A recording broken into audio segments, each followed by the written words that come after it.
Good morning. Next reaction intermediate is free radicals. Free radicals.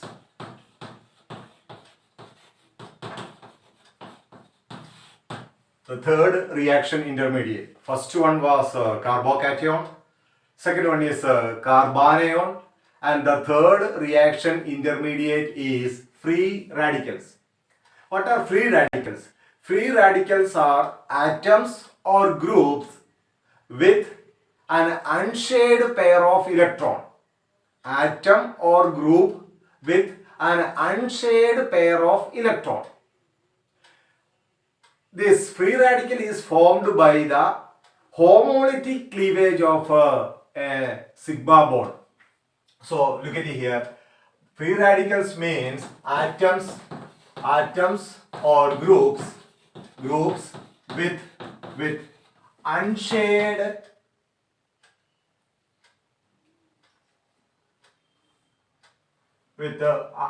not unshared, unpaired electron. Unpaired electron, that means an odd number of electron. It is formed by the homolytic cleavage of a sigma bond. Okay, formation by the homolytic cleavage of a sigma bond. So look at here, chlorine molecule Cl2, or you can write it as Cl2 means Cl bond Cl. That means this bond is formed by sharing a pair of electron. One electron belongs to this chlorine and this electron belongs to this chlorine. They are sharing a pair of electron, and which will result in the formation of Cl bond Cl. Now what will happen? Again this bond will break homolytically. Then what will happen? This chlorine will get back its electron and this chlorine will get back its electron. That means it will change into Cl free radical plus Cl free radical. Actually this is Cl atoms. So here atoms are joined together and it will change into a molecule, and that molecule breaks homolytically and each atom will get its own electron. That shared electron will be taken back by each atom, and these species are known as that means atom with an unpaired electron. These are known as free radicals. These free radicals are highly reactive species. Another example, if you take methane actual structure is CH4, or it can be written as CH. This is the structure. Or you can see that this will change into one. You take one CH bond. If the CH bond breaks homolytically, what will happen? This part will change into CH3, and this carbon is getting one electron. Okay, one electron plus this hydrogen will also get one electron. That means these are free radical. This is methyl free radical. Okay, another example. Okay, I think this is very clear to you. Free radicals are atoms or groups. Here you can with unpaired electron. That means odd number of electron. Here you can see that each chlorine atom is having an unpaired electron. They are free radical. Here you can see this is a group of atoms, CH3 group, that is having an unpaired electron. So this is CH3 free radicals. Okay, and if you take another example, that means hydrogen peroxide, H2O2, hydrogen peroxide. It is actually its structure is OH. Okay, if this bond breaks homolytically, what you will get? You will get OH free radical, or first OH free radical plus OH free radicals. These are the examples for free radicals. Okay, now hybridization in free radicals.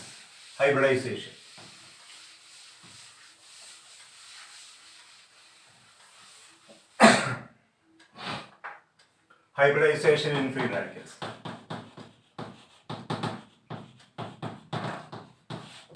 In alkyl free radical, for example CH3, methyl free radical or ethyl free radical. In alkyl free radicals, The carbon atom is in sp2 hybridized state. So look at here. We are considering the hybridization of CH3 free radical, and you can see that in CH3 free radical, this carbon atom is in sp2 hybridized state. That means carbon 6, 1s2, 2s2, 2p2. Okay, this is ground state, and in the excited state, 1s2. Okay, ground state. Okay, 1s2. Here you can show like this. Here it is 2s2, and here it is 2p2. This is ground state. And in the excited state, what will happen? One of the 2s electron will be shifted to the vacant p orbital. So this is the excited state. It is like this. Here is only one electron, and here you will get okay.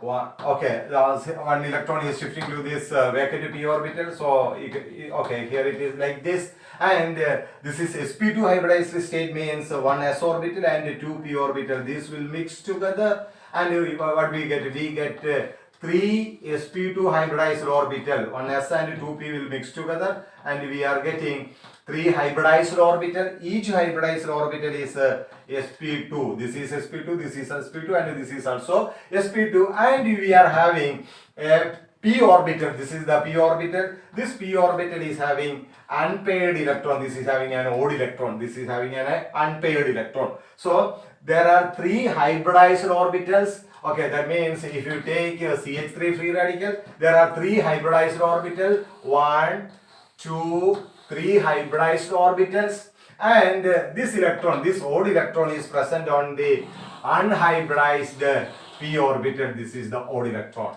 and this hybridized orbital, this is sp2 and this is sp2, this is also sp2, will make sigma bond with the hydrogen. Here it is hydrogen, here is also hydrogen, and here is also hydrogen. Okay, so sp2 hybridized orbital will make covalent bond with or sigma bond with hydrogen if you take a methyl free radical. Okay, and you can see that this sp2 hybridized orbital, they are in a trigonal planar shape, and the bond angle is this sp2 hybridized orbital. This bond angle is 120. The bond angle is 120, and these three sp2 hybridized orbital, they are on the same plane, and this unhybridized p orbital with unpaired electron is perpendicular to this plane. This is the plane of sp2 hybridized orbital. This is the plane of sp2 trigonal planar plane of sp2 hybridized orbital, and the unhybridized p orbital is perpendicular to this plane, and this unhybridized p orbital is containing unpaired electron. Okay, so this is the hybridization in free radicals. So in alkyl free radicals, carbon atom is in sp2 hybridized state. There are three sp2 hybridized orbital and one unhybridized p orbital with unpaired electron. Okay, now stability.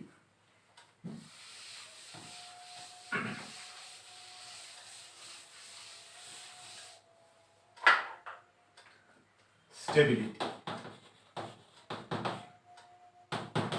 First, the stability can be explained on the basis of hyperconjugation. On the basis of hyperconjugation. Okay, hyperconjugation. Stability explanation on the basis of hyperconjugation. If you take tertiary free radical, okay, this is a tertiary free radical, okay, alkyl free radical, and you can see that tertiary is stable than secondary CH3 CH3CH, which is stable than CH3 free radical. The reason is that here you can see that in tertiary alkyl free radical, CH3 means how do you write CH3? Okay, CH3. Okay, here you can see that hyperconjugation.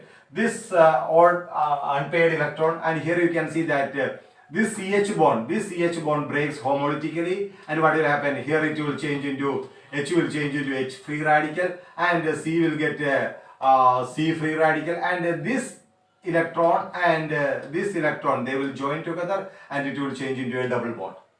Okay, that means hyperconjugation interaction. How many hyperconjugation interaction is possible? This is also we have discussed earlier. So here it will become a double bond. Then this hydrogen, this will change in, this bond breaks homolytically, and again hyperconjugation interaction. So altogether, how many alpha hydrogen atoms are there? 9 alpha hydrogen atoms are there. That means 9 hyperconjugation interactions are possible, 9 canonical forms are possible. More the number of hyperconjugation interaction, more the number of the canonical form, more will be the stability of the will be the stability of the free radical. That means when you consider primary, secondary and tertiary free radicals, you can see that tertiary is most stable due to the most number of highest number of hyperconjugation interaction. Okay, that is the reason for the stability order for tertiary, secondary and primary. Then stability of allyl free radical. Second one, stability of allyl free radical. Allyl free radical. These allyl free radicals also can be stabilized by resonance. Look at here, what do you mean by allyl free radical? CH2, double bond CH, single bond CH2. Okay, here is clear, odd number of electron, unpaired electron.